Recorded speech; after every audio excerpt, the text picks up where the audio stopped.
السلام علیکم ورحمۃ اللہ وبرکاتہ۔ ایک بابو کنڈکٹر کو کرایہ دینے کے لیے جیب میں ہاتھ ڈالنے لگا تو ساتھ ایک اجنبی نے ان کا ہاتھ سختی سے پکڑتے ہوئے کہا، نہیں بابو صاحب، آپ کا کرایہ میں دیتا ہوں۔ بابو نے بہت کہا کہ وہ اپنا کرایہ خود دے گا، مگر اجنبی بہت مہربان ہو رہا تھا اور اس کا کرایہ کنڈکٹر کو دے دیا۔ اگلے اسٹاپ پر اجنبی بس سے اترا اور بابو کسی چیز کو جیب سے نکالنے لگا تو سر تھام کر بیٹھ گیا۔ اس اجنبی نے اس کی جیب کا صفایا کر دیا تھا۔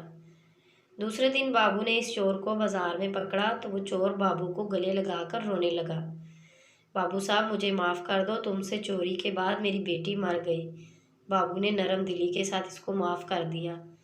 چور چلا گیا لیکن گلے ملتے وقت اس نے پھر بابو کی جیب کا صفایا کر دیا تھا۔